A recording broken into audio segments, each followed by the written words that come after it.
চ্যানেলে ঘুরে আসতে পারো আমার সেকেন্ড চ্যানেলে। এখন থেকে ওই চ্যানেলে আমি রেগুলার হবো ইনশাল্লাহ। আর ওই চ্যানেলের লিঙ্ক কিন্তু আমি এই ভিডিওর কমেন্ট বক্সে দিয়ে রাখতেছি।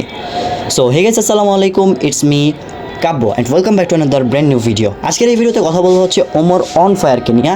হ্যাঁ, আপনি টাইটেল অ্যান্ড থাম্বনেল দেখে হয়তো বা কনফিউজ হয়ে গেছেন যে আমি হয়তো আজকে ওমর অন ফায়ারকে রোস্ট করবো।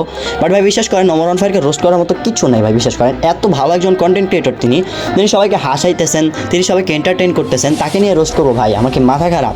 আজকে যাদেরকে নিয়ে কথা বলবো সেটা হচ্ছে বাংলাদেশের সো কল্ড সাপ্রি রোস্টারদের নিয়ে, যারা কিনা ওমর অন ফায়ারকে নিয়ে প্রতিনিয়তই ব্যবসা করে। হ্যাঁ ভাই, কিছু কিছু রোস্টার আছে বাংলাদেশের রোস্টিং কমিউনিটিতে, যাদেরকে যাদের চ্যানেলে গেলে দেখবেন যে just Omar on fire, Omar on fire আর ওমর অন ফায়ার।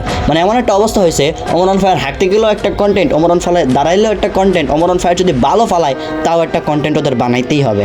এক কথা, ওমর অন ফায়ার ওদের বাপ লাগে, ওরা এটা মাইনেই নিচ্ছে। অ্যান্ড তাদের ওমর অন ফায়ারের উপর থেকে ড্রামার উপরে ড্রামা, ড্রামার উপরে ড্রামা। ওমর অন ফায়ার এটা করছে, ওমর অন ফায়ার ওইটা করছে। ওমর অন ফায়ার কিছু না করলেও ওমর অন ফায়ার কিছু করে নাই কেন সেটা নিয়েও একটা ভিডিও বানানো হয়ে যাইতেছে। এখন সবচেয়ে বড় কথা হচ্ছে, যারা ওমর অন ফায়ারকে নিয়ে ব্যবসা করে তাদের কি কমন সেন্সের অভাব নাকি ভাই? একটু বললে ভালো হতো আর কি।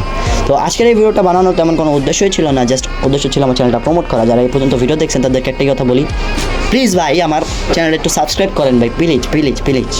অ্যান্ড আল্লাহ হাফেজ।